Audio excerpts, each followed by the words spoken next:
Morning now dawned and Shahrazaad broke off from what she had been allowed to say. Then, when it was the 18th night, she said, "I have heard, O auspicious king, that the lady continued to prompt him to leave with her until he said yes." The lady went on, "I spent the night at his feet, unable to believe what had happened to me because of my joy. In the morning, we got up and, going to the treasuries, we took what was both light to carry and valuable, after which we left the castle and went down to the city. There we met the slaves and the ship's captain, who was searching for me and who were filled with joy when they saw me. I told them, to their astonishment, what I had seen and explained to them the story of the young man and the reason for the curse that had struck the city, as well as what had happened to its people. When my sisters, now these two bitches, saw me with the young man, they became jealous of me and angry, and they secretly schemed against me. We boarded the ship gaily, overjoyed at the profit we had made, although I was more pleased because of the young man. We stayed waiting for a wind, and when it blew fair, we made sail and set off. My sisters sat with me and we started to talk. 'What are you going to do with this handsome young man?' they asked. 'I intend to take him as my husband,' I replied. Then, turning, I went up to him and said, 'Sir, I want to say something to you and I would ask you not to refuse me. When we reach Baghdad, our city, I shall propose myself to you in marriage, you shall be my husband and I shall be your wife.' He agreed to this, and I turned to my sisters and said, 'This young man is enough for me, so whatever profit others have made, they can keep.' 'That is well done of you,' they said, but secretly they continued to plot against me. On we sailed with a fair wind until we left the sea of fear and reached safety. After a few more days of sailing, we came in sight of the walls of Basra. Evening fell and we settled down to sleep, but then my sisters got up, carried me on my mattress and threw me into the sea. They did the same thing with the young man, and as he could not swim well, he was drowned and God entered him in the roll of the martyrs. I wished that I had drowned with him, but God decreed that I should be saved, and so while I was floating in the sea, he provided me with a plank of wood on to which I climbed. The waves then swept me along until they threw me up on the shore of an island. There I walked for the rest of the night and, when morning came, I saw a track just broad enough for a human foot that connected the island to the mainland. The sun had now risen and I dried my clothes in the sunlight, ate some of the island fruits and drank from its water. Then I set off on the track and went on walking until I was close to the mainland and only 2 hours away from the city. Suddenly, I saw a snake as thick as a palm tree darting towards me, and as it came I could see it swerving to right and to left until it reached me. Its tongue was trailing along the ground for the length of a span, and it was sweeping aside the dust with the whole length of its body. It was being pursued by a dragon, thin and long as a lance. In its flight the snake turned to the right and the left, but the dragon seized its tail. The snake shed tears and its tongue lolled out because of its violent efforts to escape. Feeling sorry for it, I picked up a stone and threw it at the dragon's head, killing it instantly, after which the snake unfolded a pair of wings and flew up into the sky until it passed out of my sight. I sat there in amazement, but I was tired and sleepy and so, for a time, I fell asleep where I was. When I awoke I found at my feet a girl with two bitches who was massaging my feet. I felt embarrassed by her presence, and so I sat up and said, "Sister, who are you? How quickly you have forgotten me," she replied. "I am the one to whom you did a service, killing my foe and sowing the seed of gratitude. I am the snake whom you saved from the dragon. I am one of the jinn, as was the dragon. He was my enemy, and it was only because of you that I escaped from him. After that, I flew on the wind to the ship from which your sisters threw you overboard, and after taking all its cargo to your house, I sank it. As for your sisters, I turned them into 2 black bitches, for I know the whole story of their dealings with you, but as for the young man, he had already drowned. She then carried me off, together with the bitches, and set me down on the roof of my house, in the middle of which I could see all the goods that had been on the ship, not one thing being missing." Then the snake girl said, "By the inscription on the ring of our Lord Solomon, on whom be peace, if you do not give each of these bitches 300 lashes every day, I shall come and turn you into a bitch like them." I told her that I would obey, and so, Commander of the Faithful, I have gone on beating them, although I feel pity for them and they realize that this is not my fault and accept my excuse. This is my story. The caliph was filled with wonder, and he then asked the doorkeeper the reason for the whip scars on her body. "Commander of the Faithful," she replied, "when my father died he left a great quantity of wealth, and soon afterwards I married the wealthiest man of his time." She went on, "I stayed with him for a year, but he too then died, and from him I inherited 80,000 gold dinars, this being my portion in accordance with Islamic law.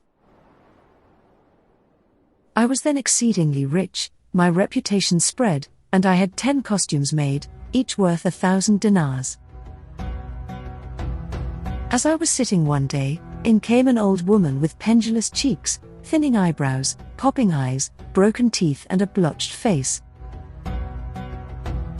She was bleary-eyed, with a head that looked as though it had been covered in plaster, grey hair and a bent body covered in scabs. Her skin was discolored and she was dribbling mucus, as the poet has described. An old woman of evil omen, may God have no mercy on her youth, or pardon her sins the day she comes to die. She could lead 1,000 bolting mules, with a spider's web for reins, so domineering is she. On entering, this woman greeted me, and after she had kissed the ground before me, she said, I have a fatherless daughter and tonight is her wedding and the ceremony of her unveiling. We are strangers with no acquaintances in this city and our hearts are broken.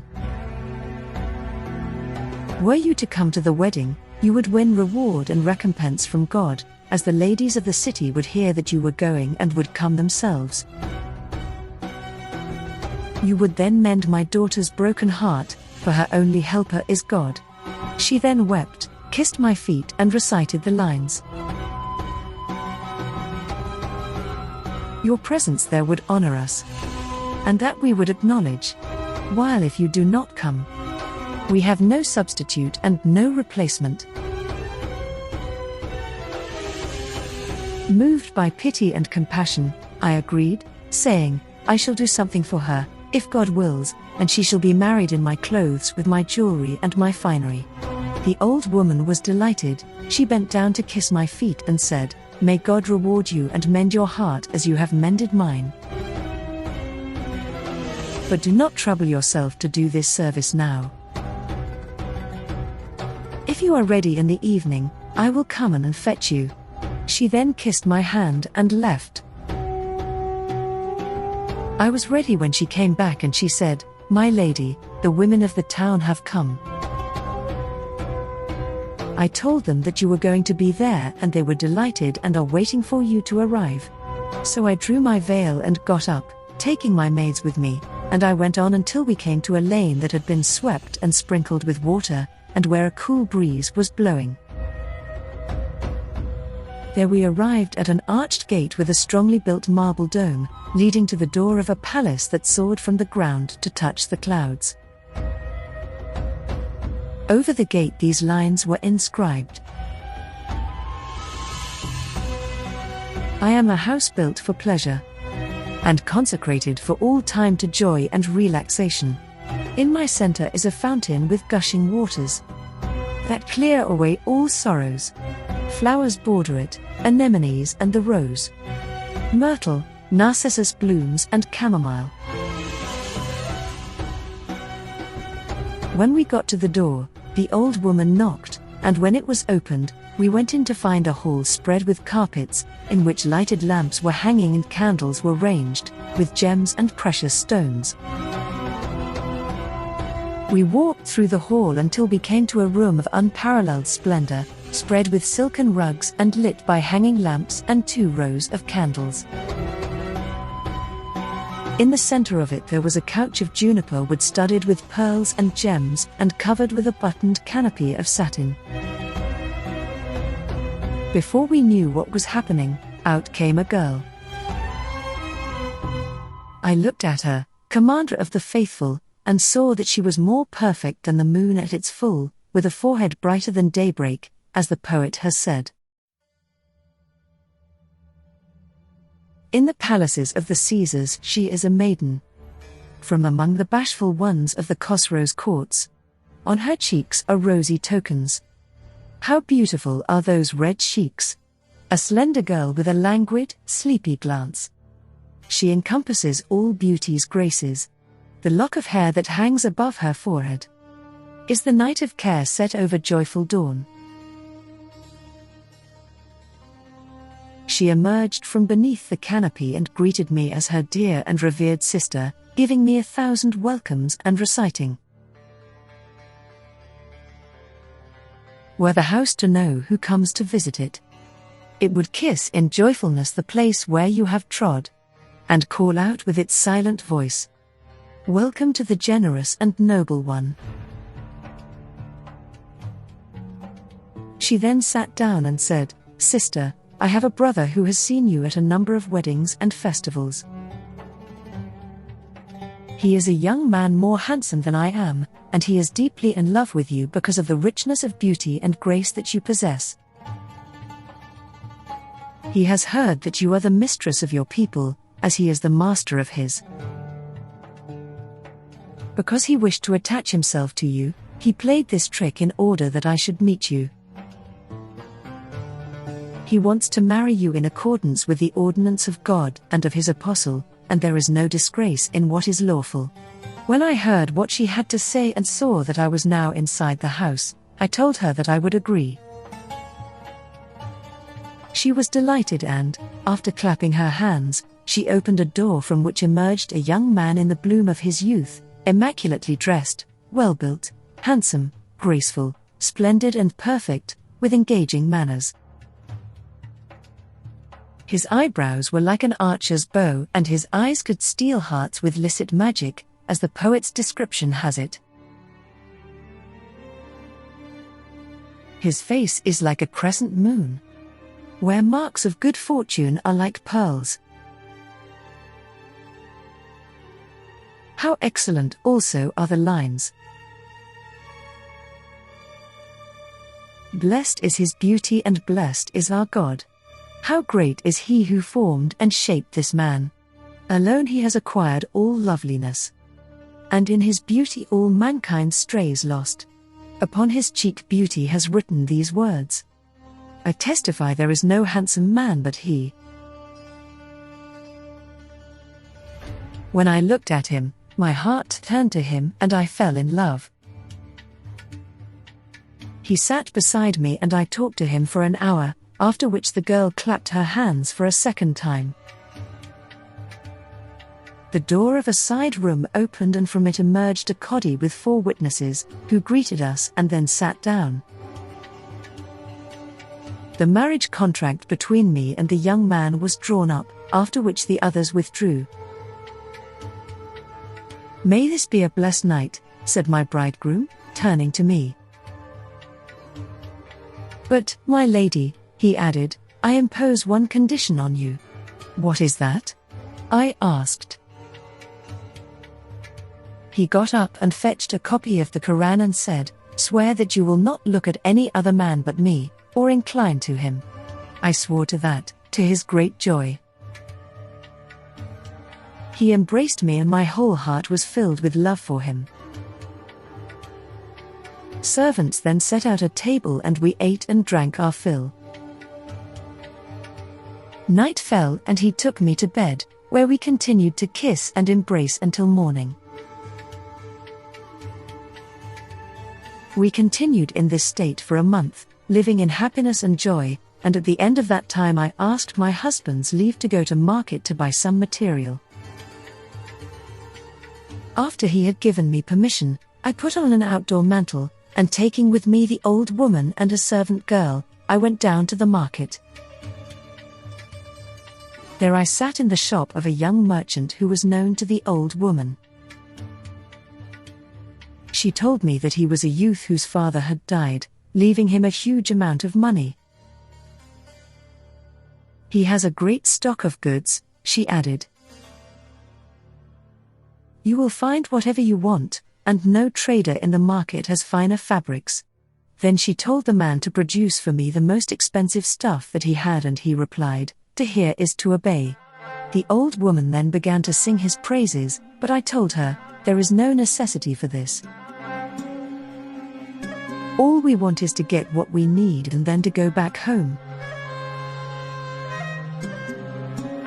The man brought out what we were looking for and we produced the money for him, but he refused to take anything and said, "This is a guest gift for you today from me." I said to the old woman, "If he refuses to accept the money, then give him back the stuff."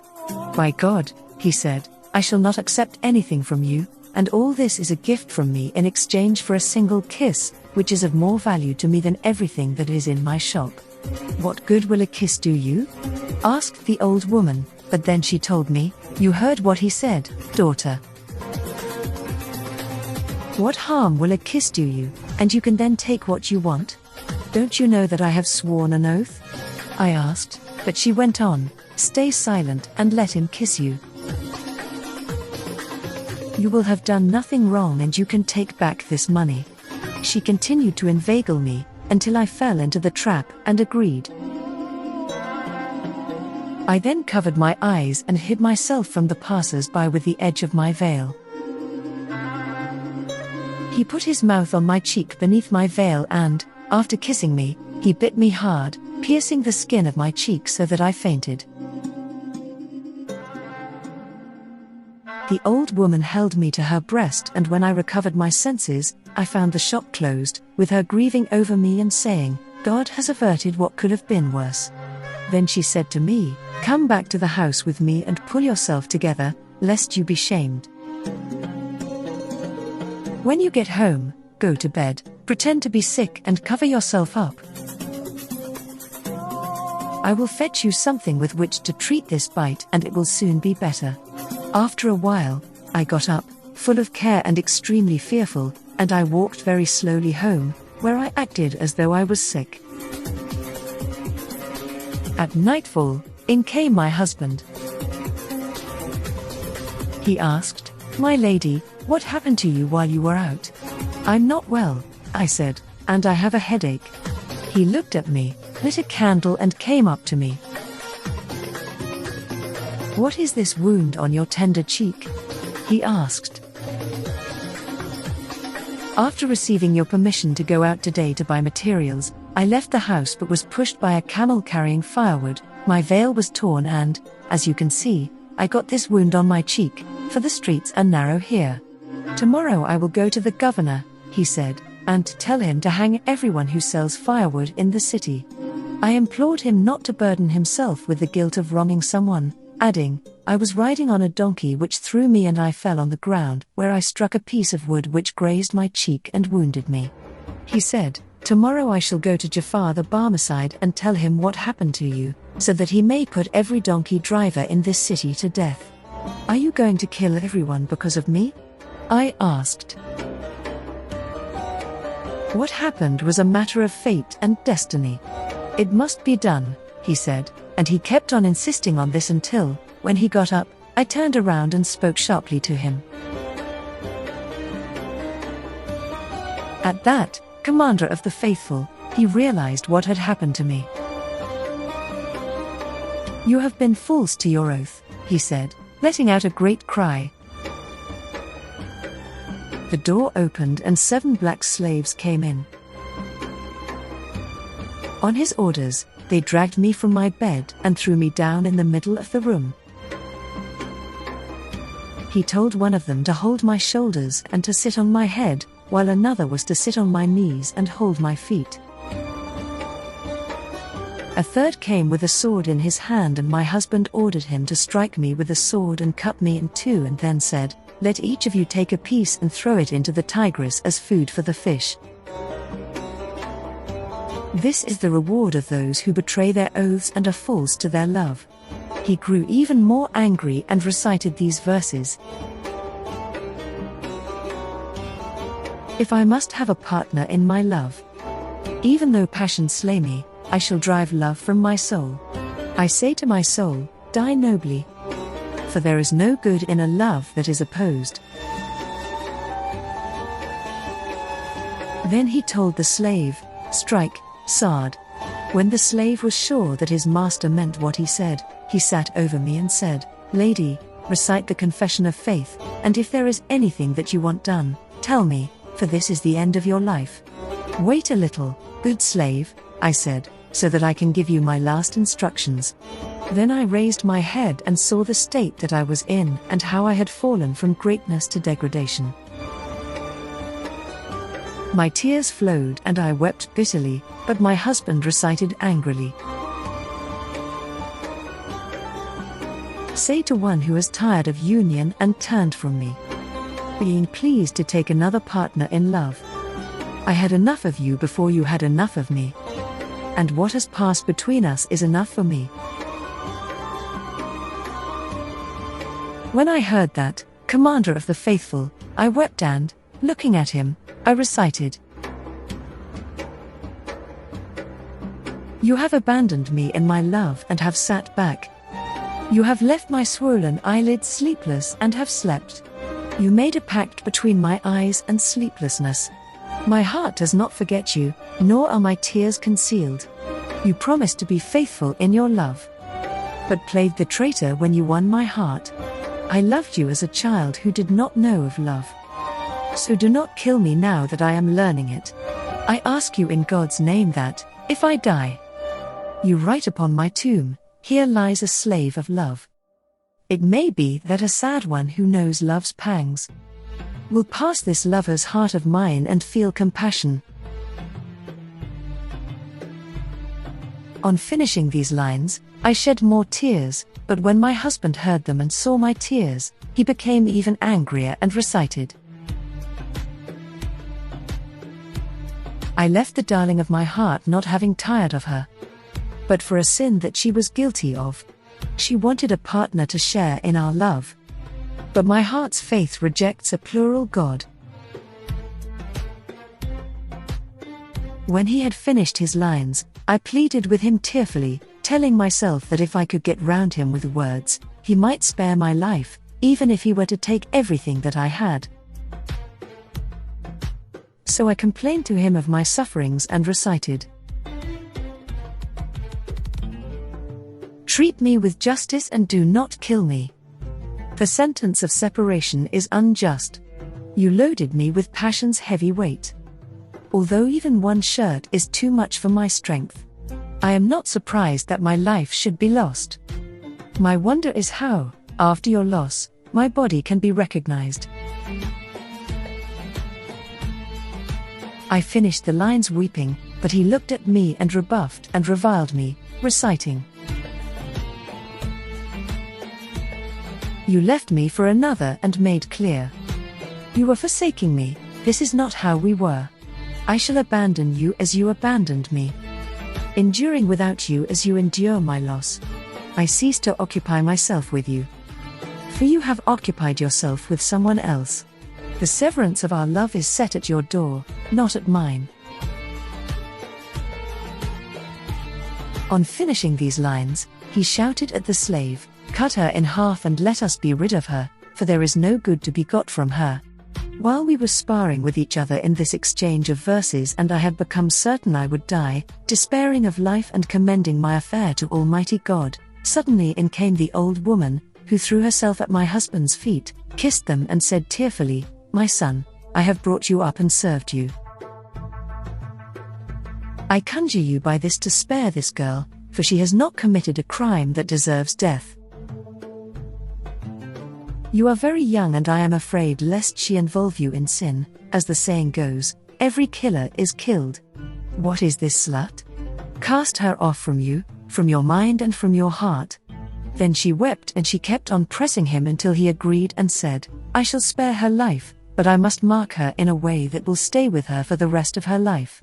On his orders, the slaves then dragged me off, stripped me of my clothes and stretched me out. They sat on me while he fetched a rod from a quince tree and set about beating me. He went on striking my back and sides so severely that I lost consciousness, giving up hope of life. He then told the slaves that when night fell they should take the old woman with them as a guide, carry me off and throw me into my old house. They did as they were told, and after throwing me into the house, they went off. It was not until daybreak that I recovered from my faint, and I then tried to soothe my wounds, treating my body with salves and medicines. As you can see, my ribs continued to look as though they had been struck with clubs, and for 4 months I remained weak and bedridden, tending to my own wounds until I recovered and was cured. I then went to the house that had been the scene of my downfall, only to find it ruined and reduced to a pile of rubble, with the lane in which it stood totally demolished. I could find no news of what had happened, and so I came to my half-sister, with whom I found these 2 black bitches. After greeting her, I told her everything that had happened to me.